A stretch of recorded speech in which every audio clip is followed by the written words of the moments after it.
Bismillahirrahmanirrahim. Assalamualaikum warahmatullahi wabarakatuh. Sebelum saya memulakan pembelajaran, izinkan saya memperkenalkan diri saya. Nama saya Aizat Nakiuddin bin Ahmad Nasruddin. Nombor matriks KID 2505040003, semester 4 kelas 1. Baiklah, kita akan memulakan sesi pembelajaran kita. Hari ini kita akan mempelajari jenis-jenis najis dalam Islam.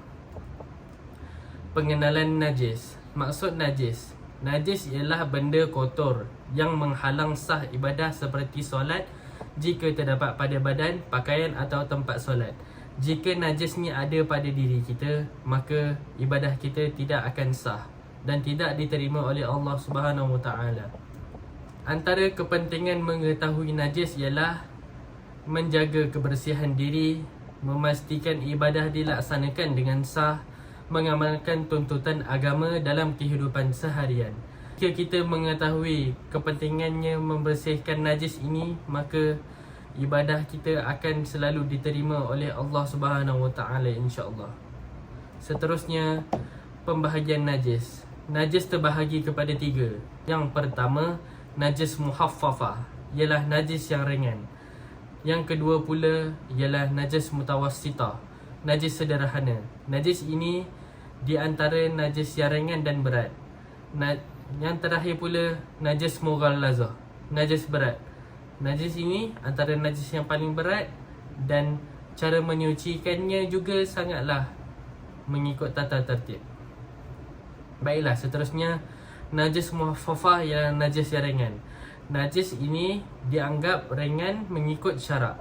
Contoh najis ialah air kencing bayi yang berumur kurang daripada 2 tahun yang hanya minum susu ibu dan belum makan makanan lain.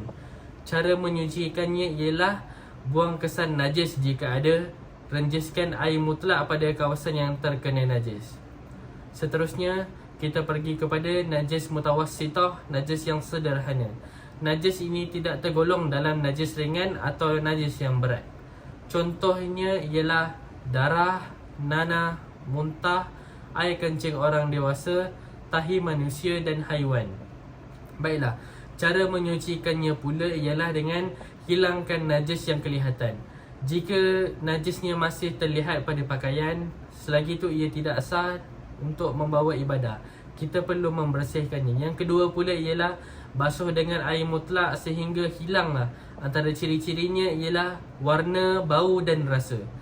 Baiklah, seterusnya kita pergi kepada najis mughallazah, najis yang berat. Najis yang paling berat dan memerlukan kaedah penyucian yang khusus. Contohnya ialah anjing, babi mahupun keturunan daripada kedua-duanya. Cara menyucikannya ialah dengan basuh sebanyak 7 kali. Salah satu basuhan hendaklah menggunakan air yang bercampur tanah. Jika najis ini tidak basuh mengikut cara tata tertib yang telah diajar, maka ibadahnya tidak akan sah. Kita pergi kepada yang seterusnya ialah kepentingan bersuci daripada najis. Antara kepentingannya ialah menjamin kesucian ibadah. Jika kita bersih daripada najis, ibadah kita akan diterima.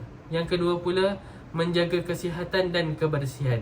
Jika kita menjaga kebersihan kita daripada najis, maka kita akan sihat selalu.